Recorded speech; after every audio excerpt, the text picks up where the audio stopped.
and gentlemen, welcome to the 2013 Hell in a Cell predictions and preview video. As usual, I am not alone. What's up, guys? John, aka VocalAggression here. So excited to be doing this video. I've been looking forward to it all day. Looking to give you some great analysis for what appears to be a very stacked card. Wouldn't you agree, Ashton?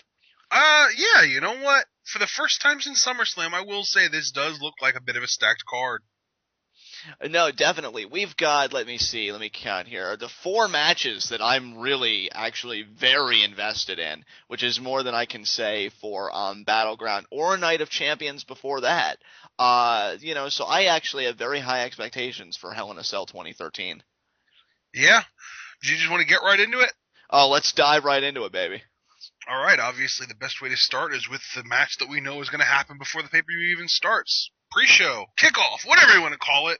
The match before the show. The Intercontinental Championship match between Curtis Axel and Big E Langston. Now, on a personal note, I don't know who I'm going to pick by the time you're done talking, but I know that I really want Big E Langston to win. I saw what you did there. Ashton, it's so funny to me because you and I, when we would watch NXT together, so many moons back, and we continue to do so, and it's a great product for anybody that hasn't seen it. I strongly urge everybody, go watch NXT, because that's the closest thing to a crystal ball you're ever going to get for today's wrestling product. It's amazing.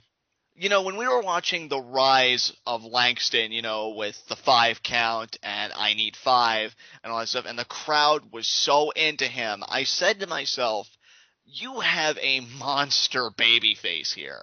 And I'll never forget when Big E Langston debuted on NXT. I don't know if you remember this, Ashton, but I pretty much groaned. That was my reaction. I'm like, oh, God, another jacked out of his mind Nimrod. I think at the time he was a heel, and he's going to run roughshod, and it's going to, go on a monster. No, that didn't happen, because he had the face turn midway through, and he got insanely over. That's why when he did it on the main roster, I practically squeaked to myself. I became elated, and I'm like, oh, man, so good. And now to know that he's feuding with Curtis Axel over the IC Championship makes me so excited about the title again. Because I was just going to say, I'm invested in the Intercontinental title because of Big E Langston.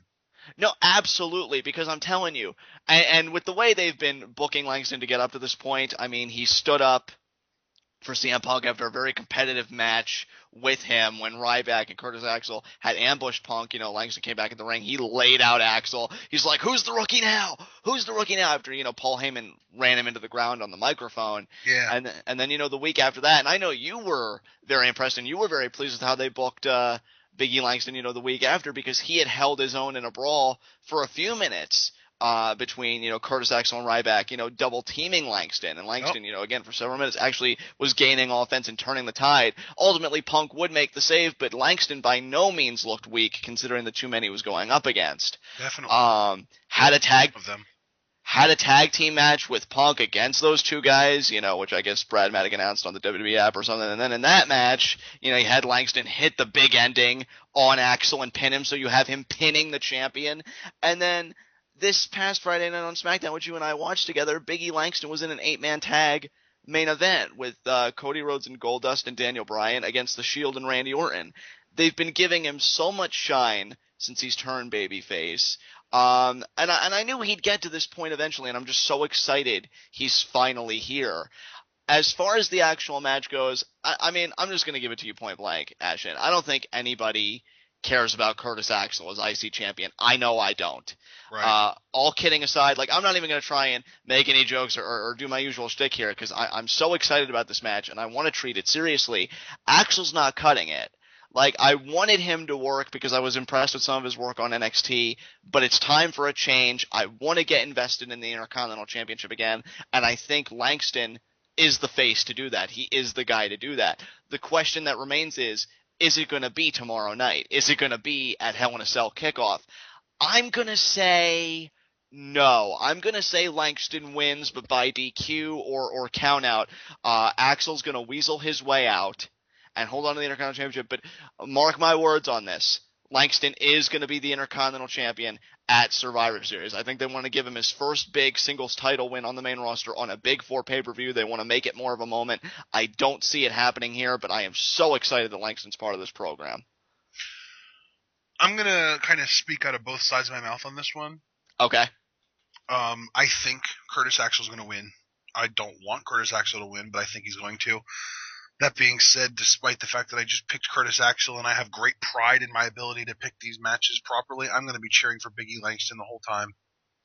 Absolutely, absolutely. Now, I mean, do you see though like the feud going forward even when Axel wins, or you just see it moving like right on to the next guy and Langston's going to have to find his footing all over again? Because I think the Intercontinental Championship could be a great launching pad for Langston, which is why I think Well, Axel's going to win by DQ. Or rather lose by DQ to keep the title. Okay, so that's what you meant. You meant like lose but keep the title, same as me. So, yeah, I could definitely see that. Definitely. I really, because I don't think they want to rush it. I think they want to build it to something. And plus, I think maybe Axel in the back of his mind knows that if I don't have the championship, Heyman's lost all of his interest in me. I mean, look at CM Punk. So, I'm only hanging on by a thread here. Should be a solid match as far as in-ring and entertaining, because again, Axel, the only thing really that he has going for him in my eyes is his in-ring product, and I love watching Langston go to work. A man of his size, having that agility and athleticism, he's going to make a fine mid-card champion. I'm stoked for this kickoff match. So yeah, that's my official prediction. This might sound strange, but sometimes I feel like the athleticism in the big guys nowadays, whether it's Ryback, Biggie Langston, Luke Harper, Brody Lee, or, yeah, same guy, Eric Rowan, just the guys that you consider can be the quote-unquote giants of today, because there are no legit giants left. Big Show is the last of a dying breed. Right. I think that agility that allows them to be such great sellers might actually hurt them in the long run. Because if you are that big and that bulky and that strong, you shouldn't be selling that much. Back in the day, when guys like freaking Giant Gonzalez or Andre the Giant, or even back in the day when Big Show or freaking Kevin Nash, who isn't a giant, but by all means, by today's standards, he would be. If you get punched, I'm not saying no sell it, but you flinch and then you look right back at the guy. It's intimidating. Or like with Kane. Kane's a great example. You take offense, but you don't fall. Biggie Langston is a 300-pound bumping machine, and it's not a good thing. I could see what you're driving at, because to me, the art of pro wrestling is in itself an illusion. You want to create an atmosphere, and with big guys, the illusion you're kind of lifting up is that, they're impenetrable, they're unstoppable, they're these brick walls that you can't break down. But to me, though, where you say that you feel like it's not necessarily a good thing, I'm of the opposite view, and I think it's more of an evolutionary step of the big man wrestler, because but John, here's my thing. My problem isn't that, how do I put this? My problem isn't that, in my personal opinion, big men shouldn't sell. My problem is that if big men do sell, it makes them less credible to the audience. To the everyday WWE mark who's going to buy tickets, buy merchandise, buy their kids stuff. If you're a 300-pounder and somebody punches you and you take a bump, it makes you look weak. So it's going to hurt long-term drawing ability, in my opinion. I think there's merit to that, but I think what is a bigger draw? A 300-pound guy, who could sell the punch, or a guy who loses. I think as long as the big guy ultimately wins, that's what I think really draws as a winner. People love a winner, and if not a winner per se, somebody who knows how to get the job done. Like a Daniel Bryan, for instance. He's had a lot of struggles, and we'll get to him much later. But like he's still in the game, and he's still. I just want to throw this out there. The perfect example, and I've been trying to think of an example to use.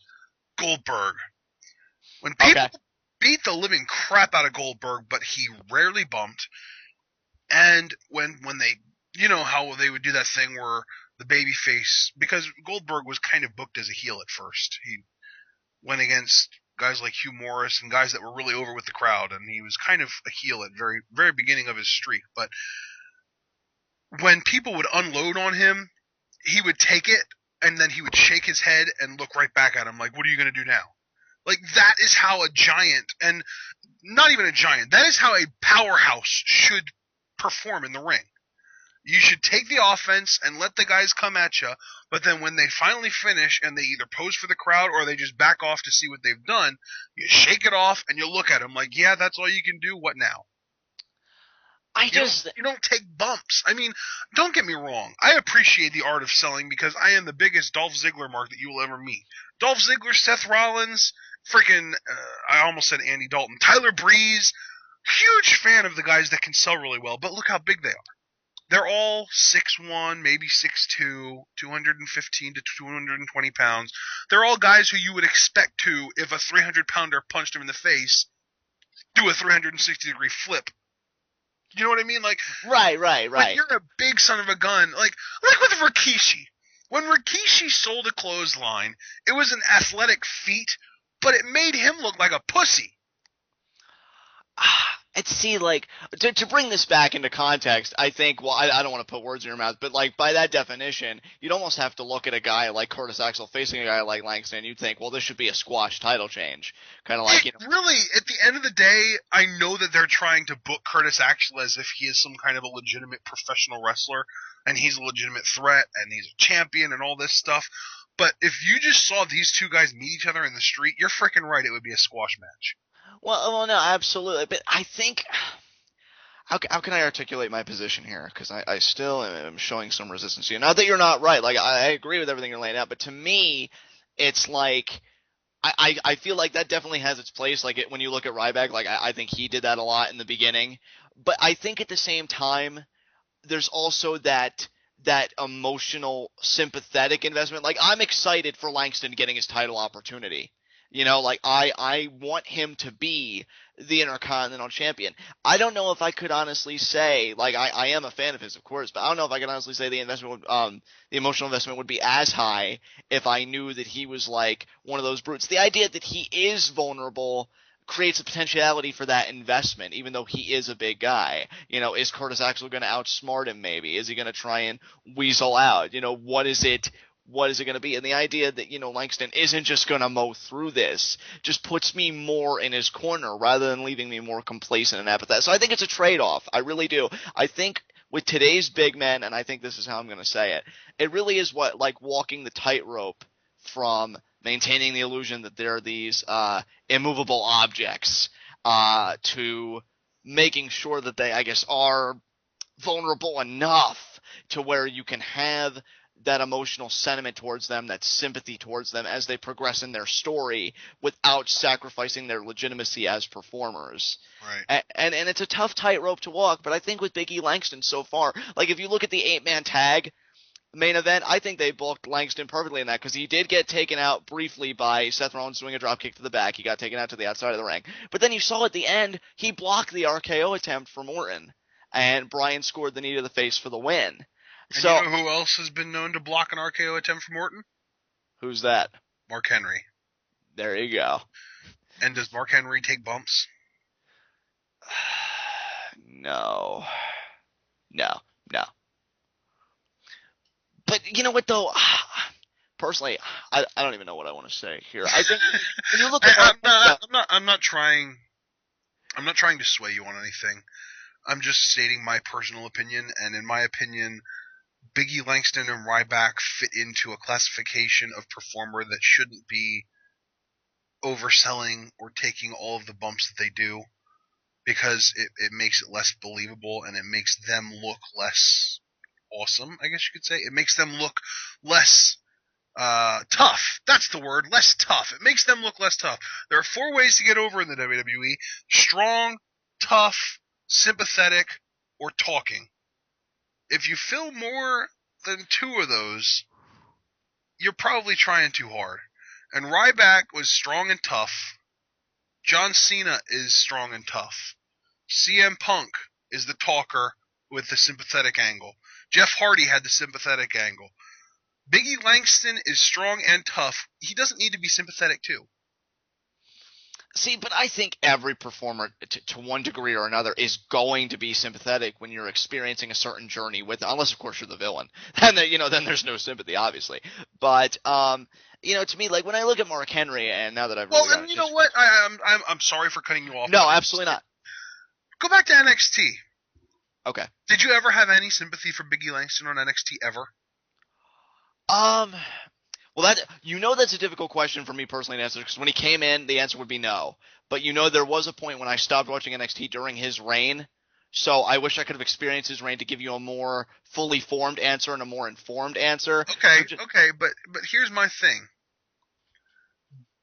During his reign, how do I put this? The only point that I feel like there was any level of sympathy for Biggie Langston was when the Shield started showing up and beating him up. Right. And he was so massively over as a babyface before that the sympathy was irrelevant. Right. Right. And that I could see. Because even before I kind of dropped off of the NXT radar, I knew how massively over Biggie Langston was, and that was pre-title. He got over by just beating the living crap out of everybody. There's no sympathy there. He's just the strongest and the toughest guy in the company. I'll tell you what.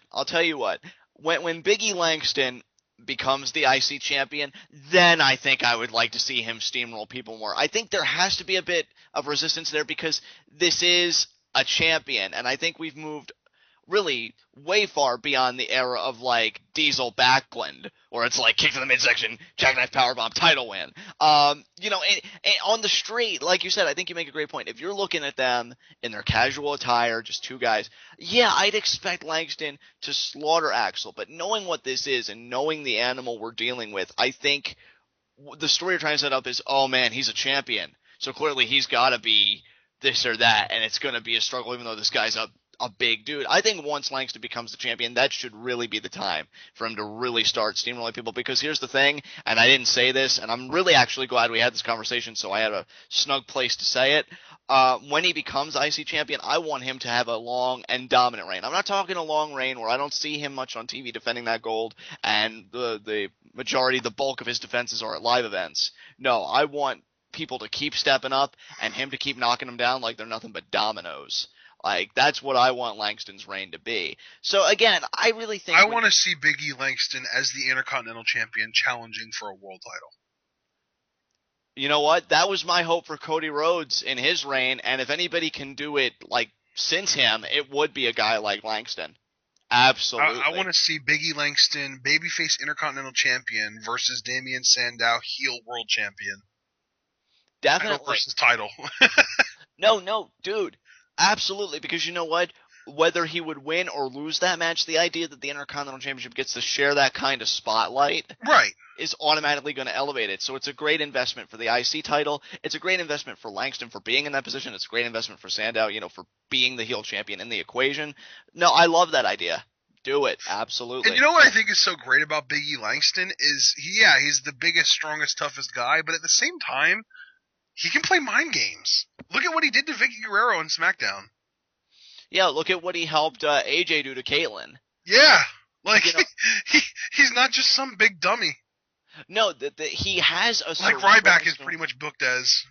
Yeah, no, it really is. Like when you put Ryback and Langston side by side, I think the biggest disparity between them, at least that jumps out at me right away, is you're right, that the cerebral nature of each character, because there's a mind there with Langston. I would really like to see that fleshed out when he's IC champion, screwing with all the heels. Like, oh, you wanted this to happen? I'm sorry. Like, I want him to be the big muscular troll that I know Ryback's trying to be, but on a more clever level. I want him to be the next Mark Henry. That would be awesome, and he doesn't even need to be angry to do it. Just be himself. Because when I hear Mark Henry's kind of a troll because he knows he can do anything he wants to anybody he wants, and when he does it, he trash talks. That's kind of trolly. Whereas with Biggie Langston, I want him to do the same thing, but instead of like yelling as his trash talk, just like cool, casual, calm demeanor trash talk. Like, oh. Like, when Mark Henry would yell, I didn't tell you! You could stand up! Biggie Langston, I want to be like, man, did I say you could stand up? What are you doing? Get back down there! And then he... After all this time, your Mark Henry impersonation still kills it. I miss him too. He's supposed to be around for another few years. He signed a contract, didn't he?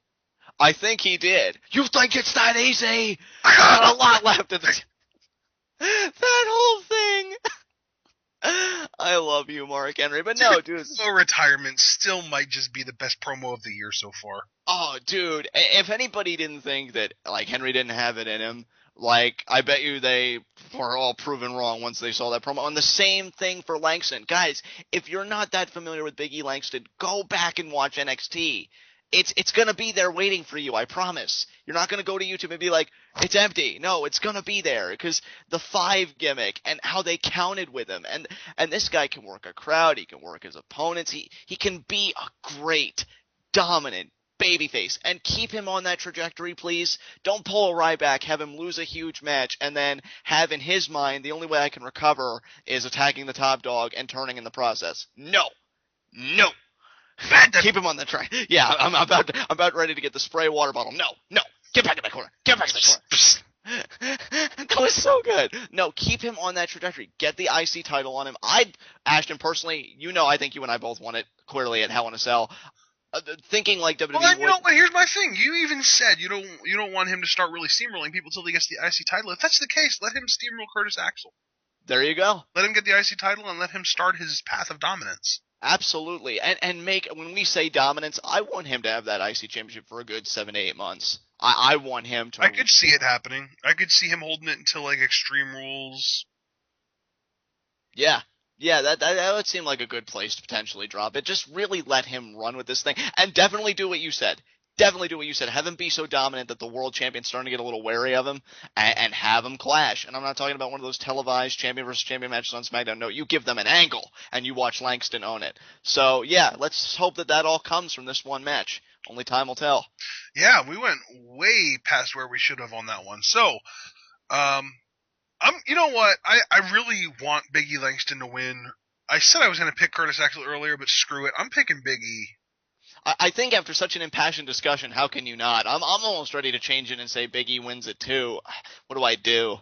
No, I'm going to stay the course. Yeah, I was just going to say one of us needs to stand by what they said in the first place. yeah, Axel's going to whistle out, so. All right, Los Matadores versus Real Americans. Los Matadores wins, moving on? Yeah, absolutely. I'm excited for this match. I'm sure Antonio Cesaro is going to do his big swing spot, and the crowd will go home happy, but Los Matadores will go home with the win. Yep. AJ Lee versus Brie Bella, Divas Championship. This is interesting because, there are a lot of commenters to me that want AJ to have a long reign. I'm one of them. I am so unsure of this match again. In fact, I'm even more unsure now than I was at Battleground. Because part of me says, what better way to close Hell in a Cell if you're really into babyfaces and you're really into the couple of Brie Bella and Daniel Bryan than having the two right off. So pretty much the same logic you used for Battleground. Dude, I know it sounds horrible, and I'm really sorry, but yeah, you're exactly right. Like the same. So is Ricardo Rodriguez going to turn on RVD this pay-per-view too? You shut your cake hole. No, I'm just playing. I see, when we were talking about clever trolls earlier, believe me from experience, they don't get much cleverer than this guy. Okay.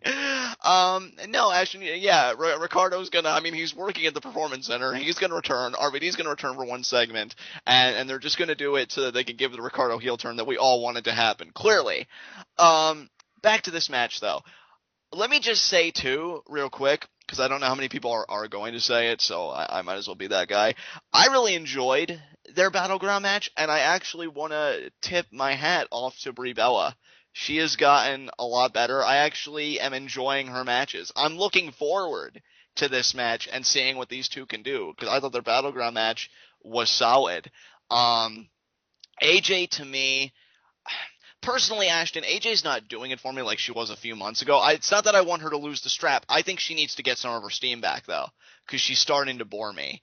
I think. Dude, she has gone from weird, crazy, but kind of cute to full-on Harley Quinn. And I love it. I just want to see more of it. Like, I think the partnering with Tamina as if Tamina was her own personal Diesel was a step backwards. Especially with everything that AJ's been saying, like I wanted it to be like AJ versus the world. You know what I'm saying? Like Yeah. everybody's gunning for this chick Well, because but I think that the problem I have with it is that the fact that they gave her an enforcer literally means that's it. She's a heel. She's willing to do anything to win. I want her to be booked as an anti-hero.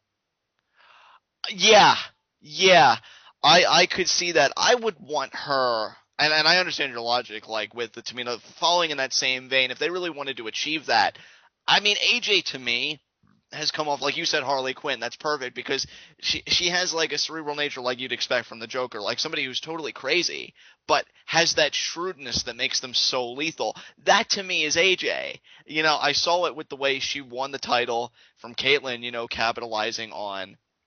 I think it was like an exposed turbo or something, and then she locks in the Black Widow. Like, she utilizes her environment to the fullest, and that includes her opponent, you know, whether it be psychologically or physically. Like, AJ knows how to attack. She's very calculating, and I just felt like Tamina was an externality in what was a beautifully booked angle and a beautifully written character for AJ. But, you know, that aside, here we are again, Battleground rematch. Now, if you look at it on paper and you really compare side by side the two divas, Brie does seem to have the more momentum of the two. I disagree. You disagree? Because of SmackDown. On SmackDown, AJ locked Brie into or not Brie, Nikki Bella into the Black Widow and made her tap out, and then she and Tamina got the upper hand on both of them. Well, well, the thing with Tamina was she merely sent Brie into the steps, and I hate to say merely, like it's completely painless. I wouldn't want to be on. Well, yeah, and Brie was selling the holy crap out of her arm. Right. Probably, I don't remember exactly, but I'm pretty sure it was the same arm that AJ wrenches in the Black Widow. Okay. Why? You know, 2 straight pay-per-views, I'm conflicted on a damn Divas match. Like, You know what? I feel like Brie almost has to win because they've been trying so hard to build the Bella Twins up as all of a sudden now they're baby faces, so cheer them. But at the same time, I felt like that last pay-per-view too, and AJ won. So maybe the WWE does know what they're doing. They literally just came out with a freaking article on WWE.com talking about how should we react to AJ Lee? Should we cheer her or should we boo her? And they had different reasons for each side. Like, it was one of those things where it's like, if you're going to invest that much into somebody, why would you start making them irrelevant already? One thing I want to say, and I really don't want to go into tangent territory with this, because even though we had a great discussion on Langston Axel, I kind of want to avoid that unless we get to the really big matches. I think in this matchup too, you almost have to consider what you want your future to be, because we also have... Exactly, and I personally think that AJ is better off keeping the title because everything is more interesting when the babyface is chasing. No, and I completely agree. I mean, you have Natalya and Summer Rae, who I think they're going to start feuding. You don't know if that's going to translate into potential contendership for one of those ladies down the line. So you have to be careful who you pick as your champion, because you have that also going on TV. And, of course, you have, again, and I hate to keep bringing this up. Actually, I don't hate to keep bringing this up because it's an amazing program. You have NXT. You never know when a woman from NXT is going to come up and really want to make a splash. So I think AJ is the perfect champion right now for all those reasons. I could see Natalya coming out on top in her feud with Summer Rae. Moving on to AJ, they have a great program, and my dream finale for that program would be an Ultimate Submission match or just a regular submission match. Didn't we already get that? No. Not the submission match, but didn't we already get AJ Natalya? No, not one-on-one for the championship. Really? No, we have not gotten that yet. No, it was a Fatal 4-Way. Yes, that's correct. That's right. And then, hopefully soon, I keep saying I want Paige to come up, but she's still the champion, and she still has a little ways to go, so I'm not even going to... Paige was just at Raw tapings this past Monday. So we may be closer than I realize.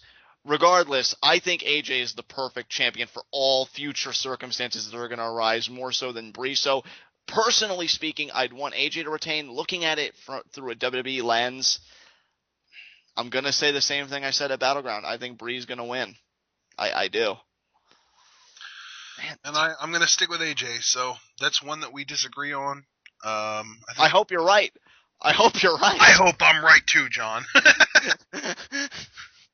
It's always easier to cheer for the person that you picked. Definitely. And Yep. that's exactly why I picked Biggie Langston, because I just can't get behind Curtis Axel. He's so awful. All right, let's move on. Goldust and Cody Rhodes versus The Shield versus the Usos. Triple threat tag team match, and the match that I am on a personal level looking most forward to. And when you told me that before the recording, like, I didn't squee on the outside, but the squee on the inside, dude, was insane. I love me some tag team wrestling, and I am foaming at the mouth for this contest. This isn't the match I'm personally looking most forward to, but I love two teams here, and I really like one. I really like Cody Rhodes and Goldust because, say what we will about Goldust personally, there are some of his personal aspects of his personality that I don't care for, but in the ring, he has been owning it. I mean, what a great comeback for Goldust. Cody Rhodes, I'm very big on. Everybody knows that. The Shield is amazing. Okay, and I've always had a soft spot for the Usos. I do want them to at least get one reign under their belts as a team. I just love how they work. Granted, I'll concede to every point that, Ash will bring up about the Usos. They don't really seem to have much charisma, mic skills, and all this. But the athleticism and the entertainment they bring in-ring, I think, is second to none. I love these guys.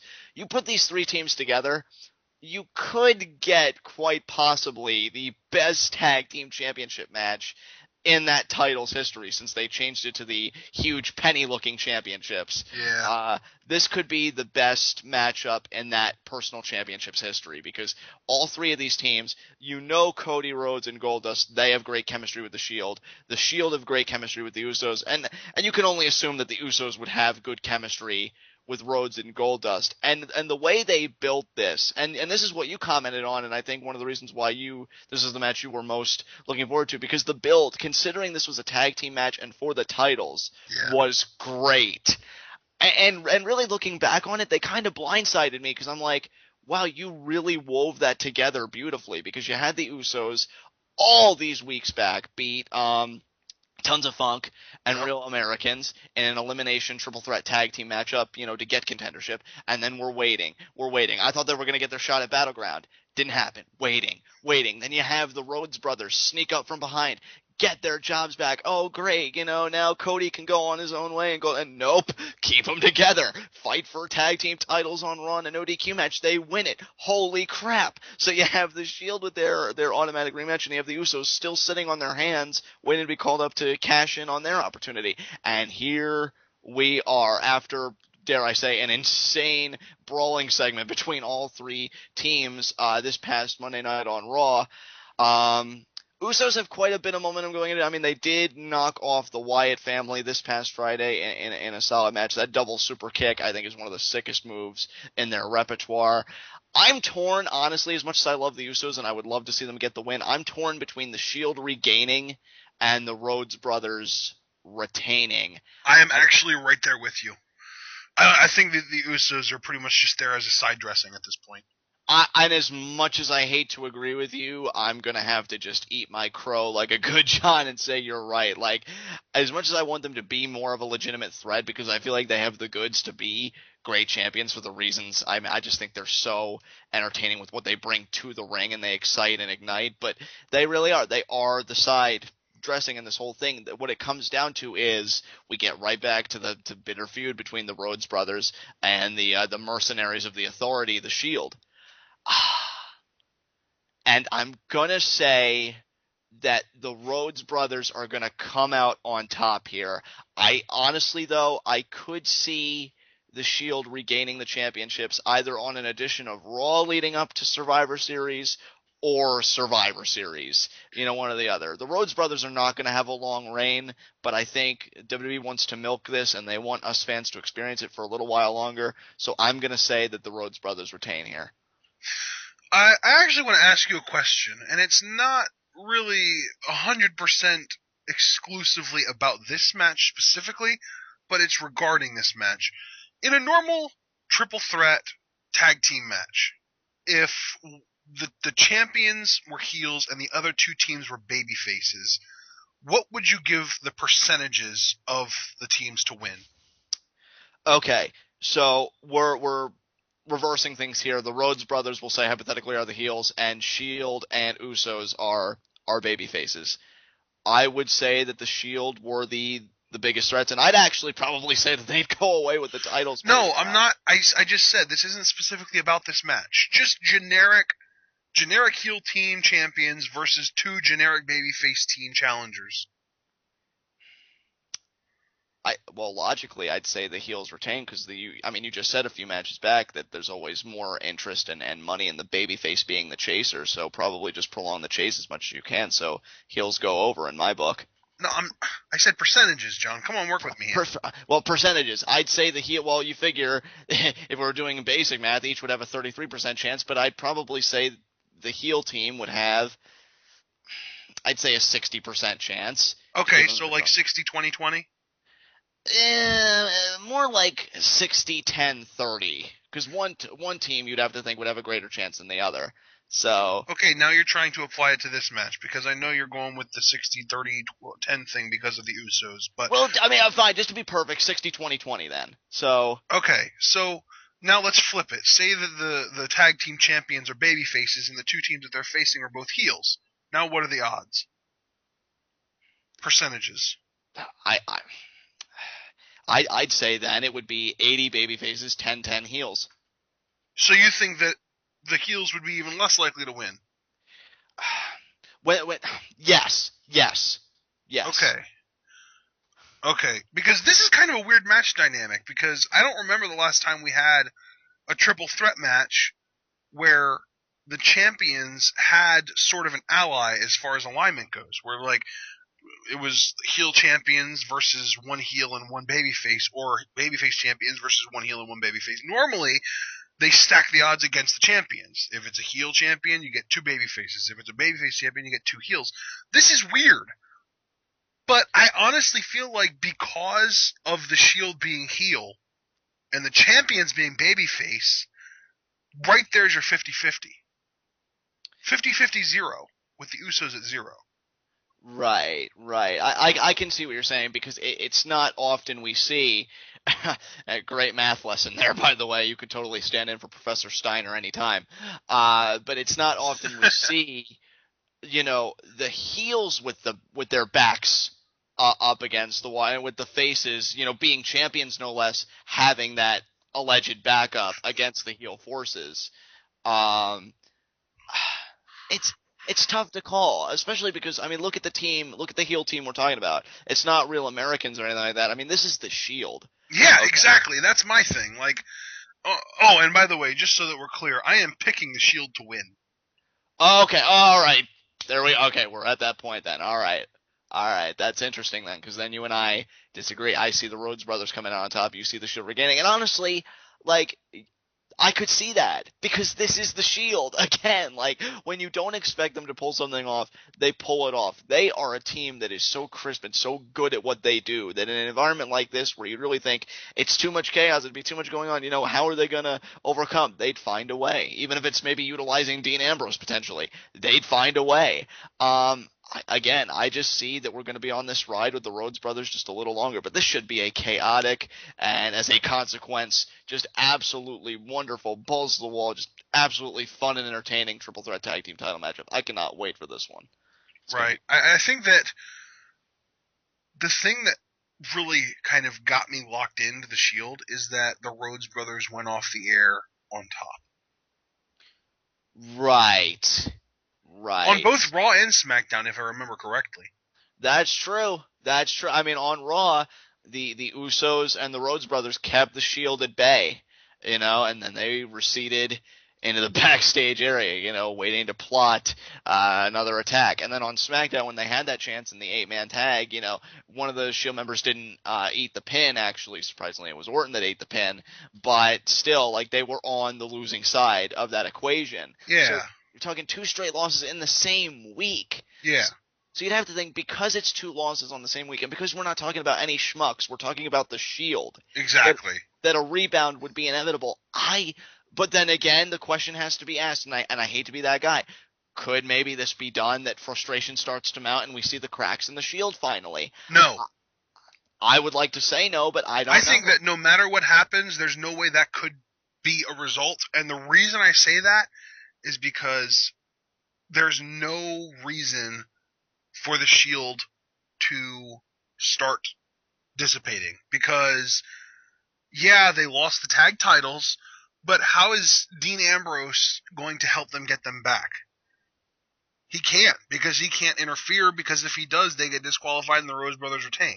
Although, you know what? It's a triple threat match. There is no disqualification. So, yeah. That's right, yeah. That's it. I'm sealing it in. The Shield's going to freaking win. Dean Ambrose is it's basically going to be 3 versus 2 versus 2. Well, I'm still, even knowing that, I could see maybe the Usos trying to isolate Ambrose so as not to interfere with their chances, but they do it in such a way that they pretty much take themselves out. We get down to the Rhodes Brothers. But the Usos aren't the perfect baby faces. The Usos aren't the White Knights. The Usos are babyface leaning, but they still have selfish intentions. They want the tag titles. And that's very true. That's very true. Ultimately, I do think this is going to boil itself down into a battleground, well, actually not a battleground, a Raw rematch, and I guess you could say battleground rematch, but that was non-title, between the Rhodes Brothers and Seth Rollins and Roman Reigns. I just see the Rhodes Brothers overcoming the odds again. They're not going to be champions for long. Honestly, the next defense after this one, you can mark me as saying that they're going to lose. But I just don't see them losing it on this particular defense. They're going to overcome the odds. Dean Ambrose could bring a rocket launcher with him, and I think the Rhodes Brothers... That's the thing, though, John. The odds are in their favor. They are going against another babyface tag team and the Shield. If the odds were stacked against them, they'd be going against the Shield and the Real Americans. That's the odds stacked against you, and then I would expect the Rhodes Brothers to win. But they're going against another babyface tag team that they just teamed up with on SmackDown and the Shield. But you did just say, though, that, the Usos are babyface leaning, but with selfish intentions. How much are those intentions going to prevail when we go into tomorrow night? Because I do believe that. I do believe that they do still want the titles and that they're still going to fight the Rhodes Brothers just like they would any other team. But if things start to break down, I just realized this, if things start to break down, as much as I'd love to say it's 3-on-2-on-2, it's basically going to be 3-on-4. Because if things really start to break down, it's going to be the Shield versus the babyfaces, and that's what it's going to come down to. And that I really can't argue, because I think in the heat of the moment, when you realize, that we have a common enemy, the idea that championship gold is up for grab kind of eludes the consciousness in that moment, because you're just thinking, okay, neutralize the threat. Right. So, the tag titles become second nature. And see, like, with how much you and I are expounding on this match, I think shows you how far the division in itself has come. Because imagine if this was like Tons of Funk, Real Americans, and I don't know, for argument's sake, let's just say Kane and Daniel Bryan were still the tag team champions. We wouldn't be talking this long about it. I mean, look at the teams we're dealing with. Look at the dimensions we're dealing with. It's right. Insane. It's utterly insane. And I don't know. I honestly, this is one match, though, and I got to say this too, where no matter what the outcome is, I can't leave unhappy. I think I would be unhappy if the Usos won. And see, like, that's where you and I differ, because I'm a fan of the Usos. So for me, no matter what the outcome is, I leave happy, because I love two teams, and I really like one team, and that's how I've said in the beginning. So really, no matter who wins, I win also. But it's so hard. But I'm going to, again, stick with the Rhodes Brothers. And this has the potential to be match of the night. I really hope they get, like, a good 10, 15 minutes. Make it 15. I'm gonna stick to the idea that it's a 50-50 between the Rhodes and the Shield, but I'm saying I personally am picking the Shield. Okay, then. All right, let's see here. What's next? World Heavyweight Championship match. Your favorite match, Del Rio Cena. Oh, we're finally here. Guys, I gotta tell you, and I guess this will be the soundbite of the video. When it was announced that John Cena was returning by Vicky Guerrero, I marked out. I am so excited for this, I cannot even tell you, because I just have a feeling I know what's going to go down, and if I'm right, and I will be the first to admit, my track record isn't impressive, okay? I'm pretty much like, was it the Detroit Lions last season when they went 0-16? Was that last season for them? 2008. So my track record, you can compare it to the 2008 Detroit Lions, and they would finally have a reason to sleep soundly at night. I understand that. I'm excited for this because I'm going to get right into it, Ashton. I see John Cena beating Alberto Del Rio for the World Heavyweight Championship, and then Sandow cashes in, and Sandow gets over as the world champion at John Cena's expense. That's how I see it. Del Rio, and I don't want to go on a rant here. I know you don't care for Del Rio, and my patience is wearing very thin with him because you know that I usually defend him in this and that, and I do believe, much like Curtis Axel and much like certain other performers, I enjoy his matches in ring. I was talking to my friend James, obligatory shout out to James, and he told me that I don't know if it was this past SmackDown, this past Friday, or the Friday before that. Del Rio's segment literally put him to sleep. Yes. It's not working. I had blinders on because I like Del Rio, and believe me, part of me still likes Del Rio. It's like Wade Barrett all over again when I would constantly come to Barrett's aid. Well, here's my thing, dude. Alberto Del Rio has had one good run his entire career. And it wasn't because of what he was doing, it was because of who he was going against. Because Sheamus, as a babyface, was such a good heel that it made Alberto Del Rio's work look that much better. And that's it. That's all he's ever done. He has had that one good run and a couple of decent matches outside of that, mostly with John Cena, which is one reason to look forward to this match. I was just about to say that. Thank you for taking the thought out of my brain and putting it into words, because the one great thing about this particular title defense is not only the elements that I'm personally interjecting into it, but the one thing that we know is a guarantee. He's facing John Cena, and these two have a very positive track record as far as great matches go. One of my favorite matches between the two of them was their False Count Anywhere match that they had in an edition of Raw.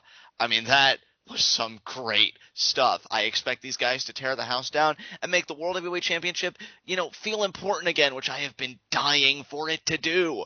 So they're going to go out, they're going to have a clinic. You know the story that's going to be told. Ashton, we all know it.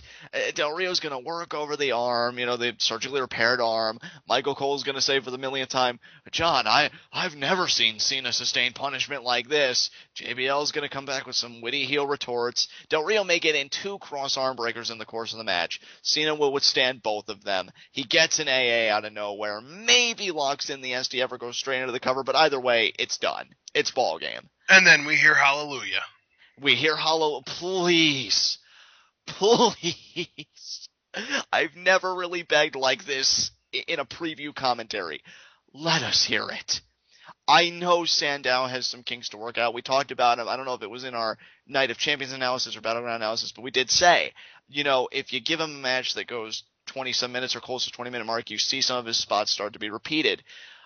Maybe he's worked him out. Maybe he'll see the importance of being a champion. I don't know. But I think we need to take this chance on him, and we need to take this chance on him now because it's John Cena.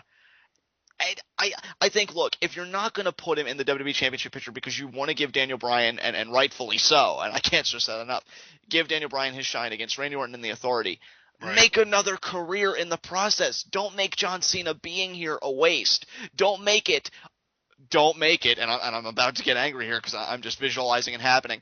Don't make it him losing to Del Rio or Del Rio weaseling his way out, Cena coming out the next night on Raw. Well, I tried. Hey, where's Daniel Bryan? Or Randy Orton, whoever the champion is. Don't do that. Keep him there for a while and make a star out of it. It's John freaking Cena. He doesn't need to do anything else. And I don't want to go into any of those rants because it's not about a hatred for John Cena. It's just the truth.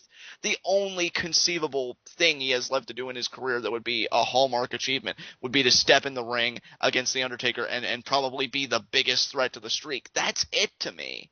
There's nothing else. So make Sandow, have him cash in, have Cena look all heartbroken, the comeback story gone awry. Because I'm hearing conflicting reports that people may turn Sandow face. Do not do it. Me personally, and I know this is a point where you disagreed, I don't see how Sandow's gimmick could work as a babyface. Maybe given the right person. I hate Del Rio enough at this point to really get behind Sandow, but I think a program between him and Cena would be great because, again, he's the intellectual savior. Cena's the blue-collar wrestler, the blue-collar success story. So really does all work out. I think a program between those two would be awesome, and I would really start actually tuning in to SmackDown on my TV to contribute to the Nielsen ratings rather than just watching it on WH Sports, early in the day, because that's how hooked in I would be into a program like this. So that's what I'm going with. You said it's easier when you make predictions for the people that you're going to cheer. Well, there's something I want to happen, so I'm going to say that Cena wins. Del Rio maybe attacks him in the post-match, I guess, or he's so badly hurt from the match that he had. Sandow comes out, he cashes in, he wins the world title, and we have a feud that could be amazing. That's my prediction. All right. Oh man. Well, how about this? I am kind of disappointed in you for not being harder on me about my constant predictions of Sandow cashing in, because I'm about to do it again. Oh, that was so funny how that started, because it's like, this is where all dreams come to die. I'm disappointed in you. Where's your foresight? But then you go and you say that. No, dude. I do that, though, with every Money in the Bank winner, so I'm not going to come down hard on you for doing it. I mean, because I think that Sandow's going to walk out with the world title no matter who wins. I could see what you said happening. Cena withstands a couple arm bars, hits the AA out of nowhere, wins the title, but then either he's in so much pain, or Del Rio locks in the arm breaker for a little too long, or even better yet, he knocks him out with that kneeled kick, and then Sandow cashes in. Or I could see, because there has been so much talk of Sandow turning face, I could see Del Rio getting Cena to tap, and then Cena flipping the switch, because there's also random rumors about how John Cena and Nikki Bella are going to turn and go against Daniel Bryan and Brie Bella in a freaking random intergender feud. So I could see anything happening in this match, which is one of the reasons I don't have that much investment in it, because I can't see much further than 24 hours into the future for this match, and I like being able to kind of play things out. Like with the tag team championships, I can play things out months into the future. With the WWE Championship, I can book things in my brain months into the future. With this, I don't know what's going to happen past tomorrow night. I agree, and I think that's where the allure is for me, because we really have stepped into chaos. I prefer the unpredictability of the match, whereas with me, I'm a stiff. I prefer it being something that I kind of get an idea of what could happen depending on what does happen, and then playing with it after that. I think that's why you and I work so well, first of all. But you're right, like, we've stepped in to chaos theory here, because I've read the same reports, and honestly, this was one analysis video I was really trying to stay away from the dirt sheets, because I didn't want to be that guy. I wanted to deal in reality. I wanted to deal in the facts. But since you brought them up, and since admittedly they've been gnawing at me, and I should almost thank you, because finally I have a release.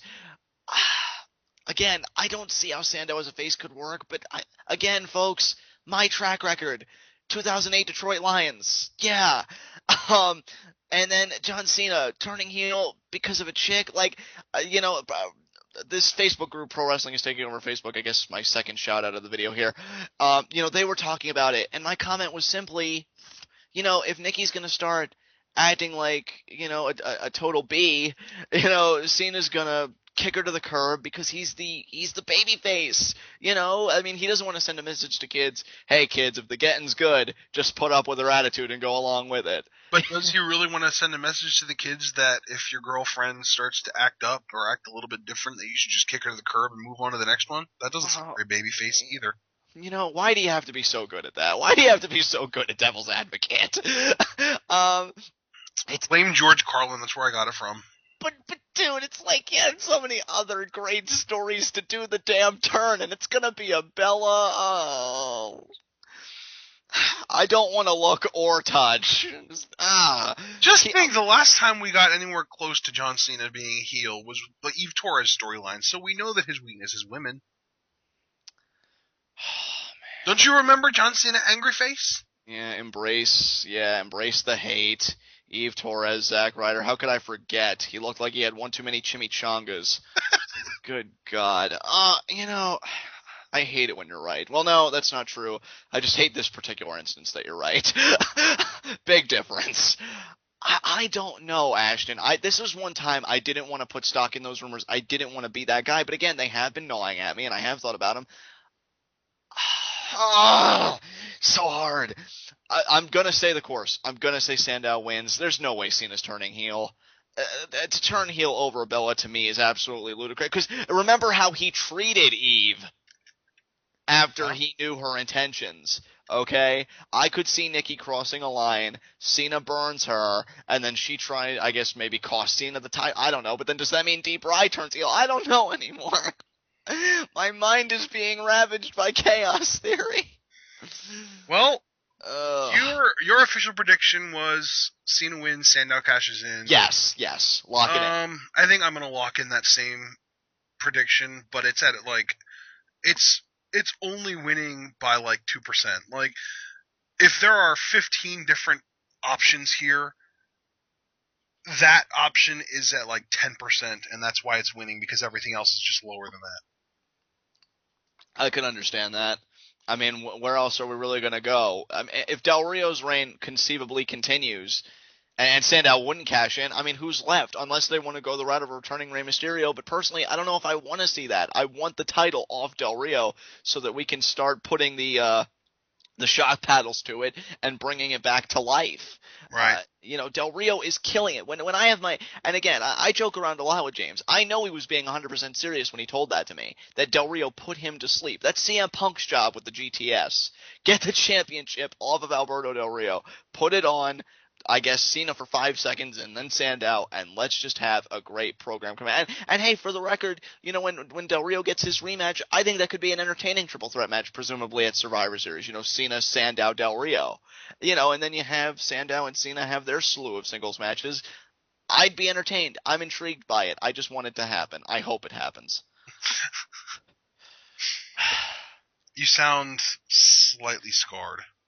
Well, I just when you just everything went to hell once you said the word Bellas. I'm gonna that need. That seems like a real life application. Yeah, real life application. Yeah, real life WWE app. I'm gonna call all 40 of my psychiatrists and be like, the Bellas happened. I need to talk to somebody. And they're just gonna be like, oh god, we need to call 2 of our best psychologist friends, and you're gonna be up to 120 by the time this is over. I know. That sucks. Man. All right. Well, we sort of kind of have our picks locked in, so let's move on. Hell in a Cell versus CM Punk, versus CM Punk. CM Punk versus Ryback and Paul Heyman. This is another one where I just don't know what's going to happen. I actually, because Ashton, when I know that the day has come where you and I come together and we do this, that's when I really start to seriously contemplate each match. And I'm going to say something that I don't know if it's going to be popular or not, but really looking at this match, it's how I feel. I think WWE made a mistake at Battleground having Punk go over. No. Let me explain. I think it's because I don't want to see Ryback sustain 2 losses, unless, of course, you and I are going to talk about another report we read a little bit later. Yeah, that's the one. I don't want to see him sustain 2 losses, but at the same time, I want this feud to end. I feel like if there was ever a match to bring back some of the credibility to Hell in a Cell as being a match of finality, this is the match. Have Punk get his hands on Heyman and really just rough him up and get the victory. He's CM Punk. He's the best in the world. He should want both. At the same time, though, I would feel so much better about this if we were going into this match knowing that Ryback beat Punk at Battleground. Knowing that the heel completely overpowered the babyface and, in combination with Paul Heyman's shrewdness, and he still has to battle back, and he's finally, getting his hands on both men, and he finishes it. When I look at a match like this, I actually think back to the Hell in a Cell 2-on-3 handicap match, the McMahons, Vince and Shane, and Big Show versus DX, and how, leading up to it, DX, the most they mowed down was the Spirit Squad, but Big Show was actually battling them back and really roughing them up, and DX were finally starting to meet some resistance as it related to them tormenting the McMahons. And then when they finally got inside the cell, it was a massacre. Shawn Michaels at one point does the elbow drop with a chair wrapped around Shane's throat, and then we all know the infamous finish. They shove Vince McMahon's face in Big Show's ass, and then, Sweet Chin Music pedigree DX. And it was so satisfying because you knew the hell those 2 men, and then Big Show, when he came along, put DX through, that I wish it was a similar story for Punk, because he has been put through a lot of hell. But I think if he had lost at Battleground, you're just foaming at the mouth. You want to sink your teeth in this match, and you want to think, I want Punk to brutalize these guys. I almost think that if you want to make Ryback seem like a strong heel for his next feud with whatever babyface has to overcome, the odds you should give him the win here, but then Paul Heyman would probably pin him again. I don't want to deal with that crap. So, in my mind, I think WWE's kind of booked themselves into a corner, but I am going to say ultimately that I do think CM Punk is going to come out on top, and hopefully this feud ends, and whoever is the WWE champion, CM Punk re-enters the conversation, because those could be some amazing championship contests. See, John, and I think that your biggest problem with this is that you're so concerned about this idea that Hell in a Cell needs to be something of finality. I think that one of the Hell in a Cell matches on this card is going to make somewhat of a finality, but that doesn't mean that both of them need to. I think Ryback and Heyman are winning this match. I don't want to say let me stop you right there, because I think you only got it half right. I don't think it's so much about the match per se being Hell in a Cell. I just think it's the people involved. To me, it needs to end. How much farther are they going to go? If CM Punk can't get his revenge on Heyman in a match where he could really unleash brutality to the fullest, am I really No. He's going to destroy Heyman, but he's going to lose the match.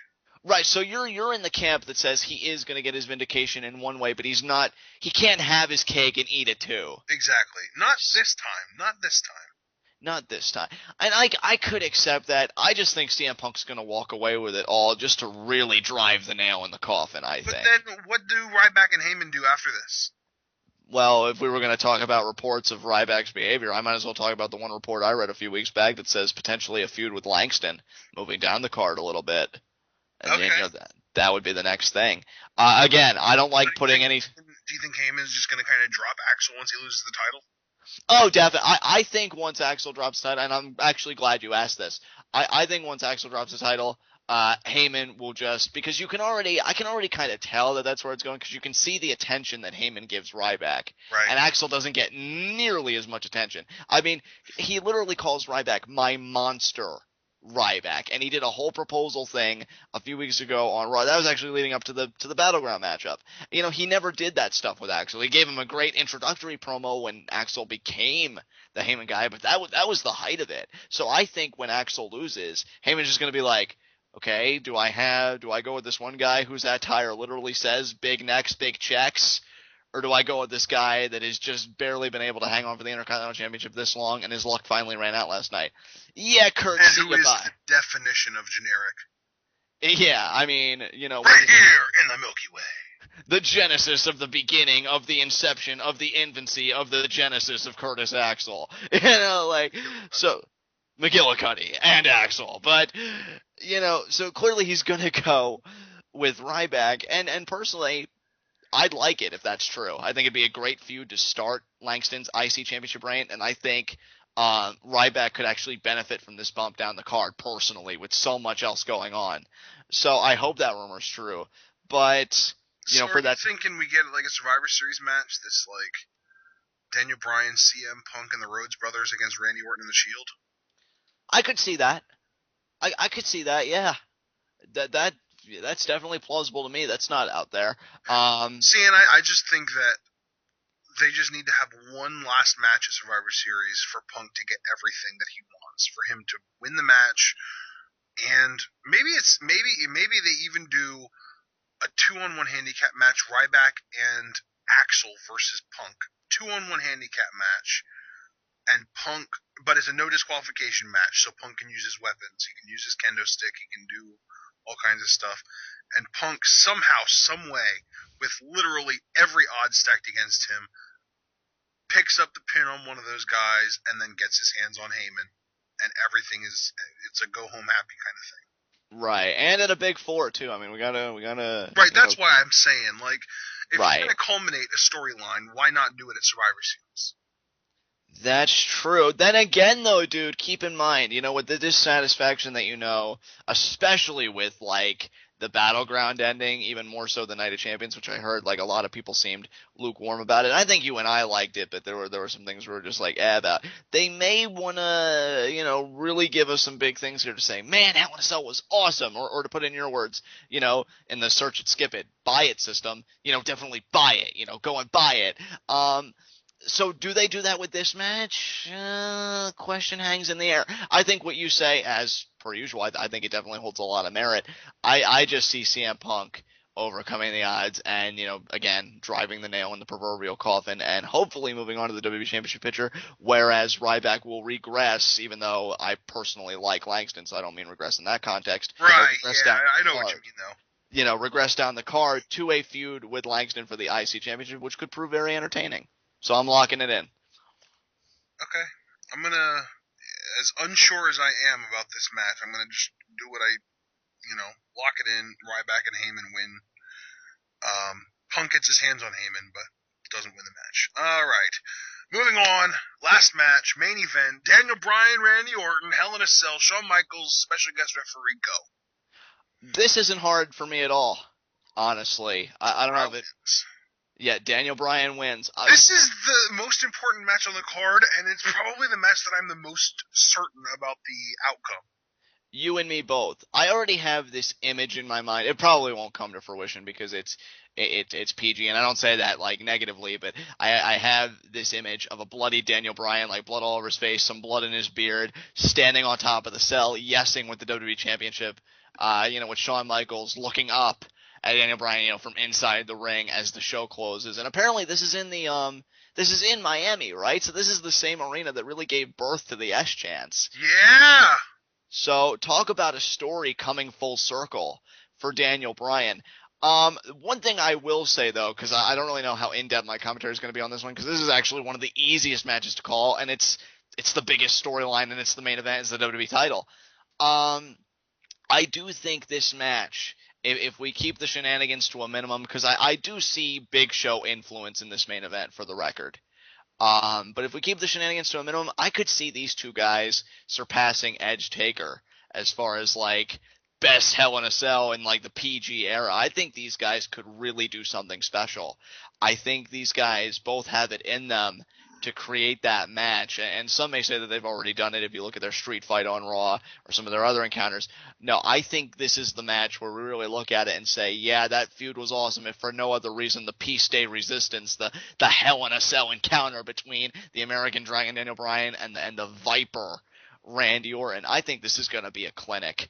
I cannot, and when you think about how Bryan can kick it into second gear and then third gear and fourth gear, in the steel structure, are you kidding me? Like, I'm getting excited and my blood's just racing thinking about it.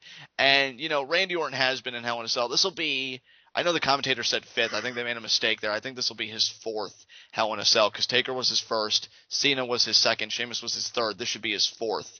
And, so clearly, they're going to bill it as, he's so venomous and he has the match experience to boot. And I think you even commented on Facebook that it was amazing, as did all my other wrestling friends, when Daniel Bryan was talking about his rise and what it's like to be in Hell in a Cell, that little video where it's just Bryan talking.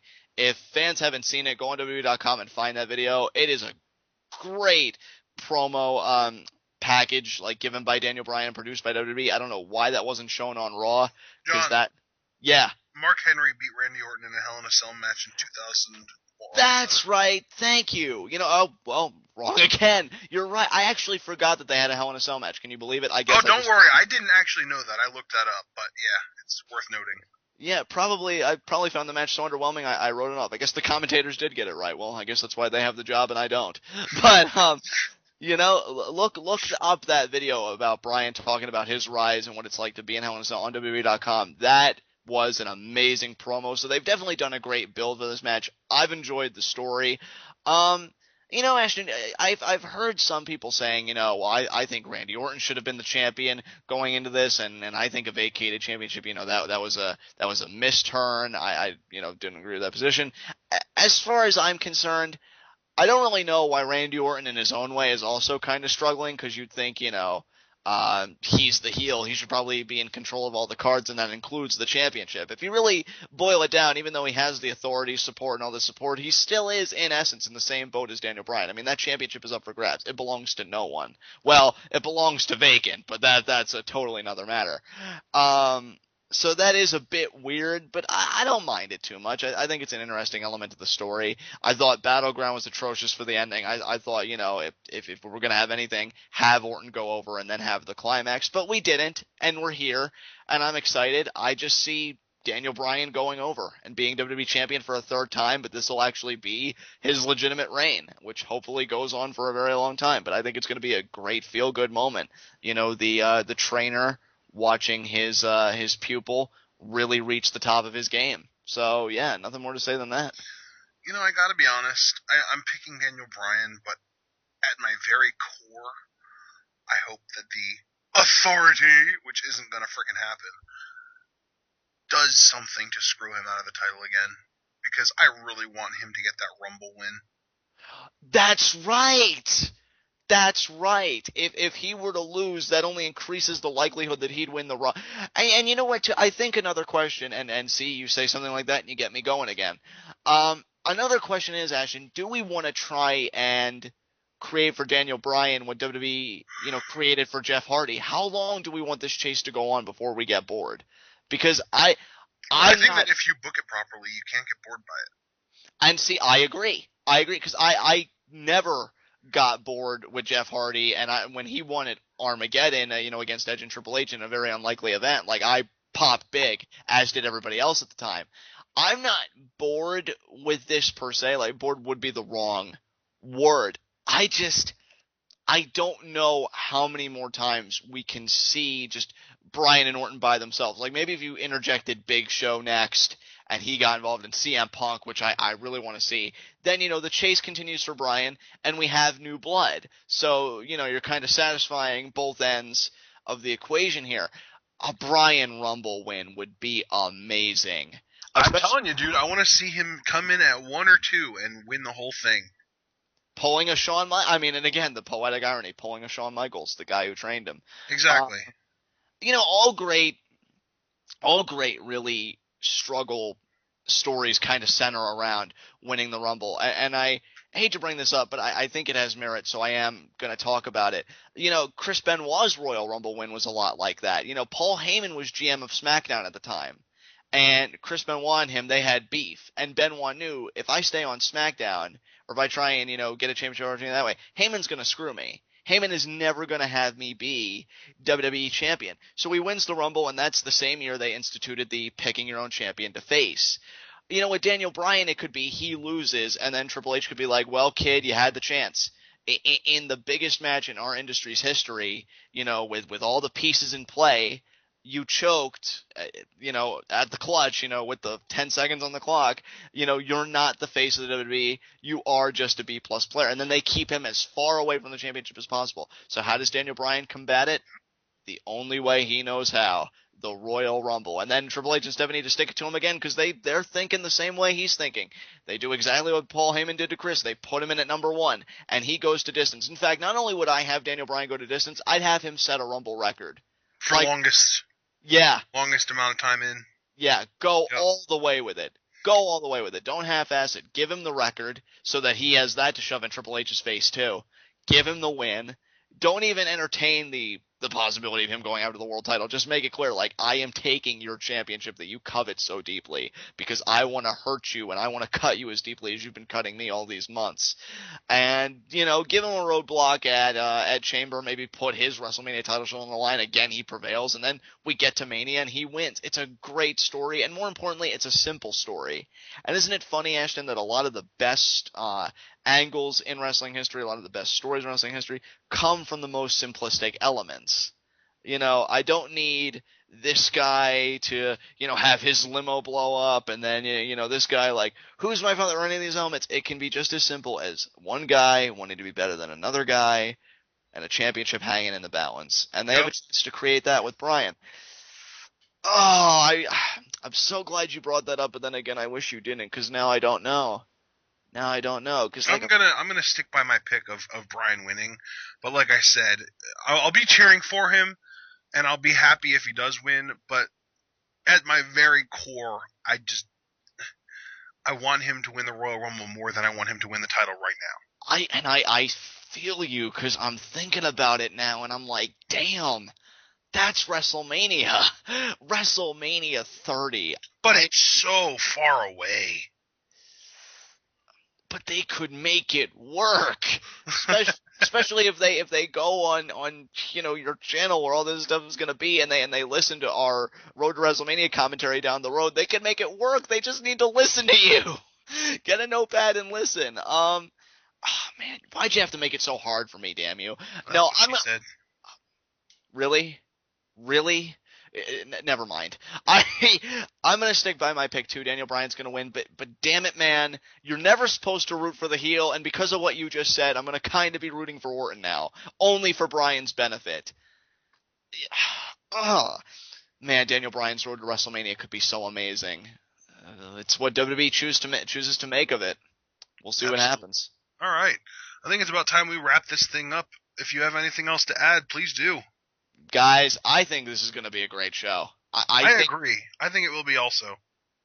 And now let me put this forward. If anybody is tentative about this show because of how Battleground ended, I don't blame you. I just ask that you enter this show with a bit of optimism, because the card on paper looks stacked, and I think we're going to see a few stories resolved and a few stories continue, and especially if some of the things pan out that we've talked about. Like, WWE's right back in the saddle. They've gotten back on the horse, and they keep riding off into the sunset. They've dusted themselves. I would sing Back in the Saddle again, but I don't want to kill any headphone users that might be listening to this. You kill them. If anybody's heard me, they'd be grateful for any tunes that would emit from your vocal cords.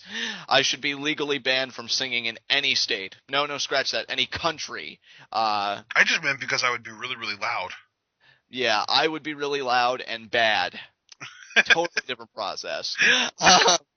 But yeah, guys, go into the show with a bit of optimism, because I'll readily admit, I do have some reservations simply because the card on paper looks so good.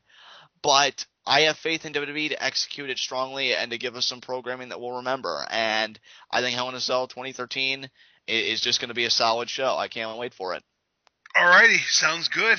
We will do what we can to get live reactions up sooner, but no promises. One thing that I can promise, though, is that Survivor Series live reactions will be up by Monday morning, because that will be flawless. That will be perfect. But this might be a little bit rougher, and if it is, I apologize. I can't guarantee that the live reactions will be up at all, much less on Monday morning.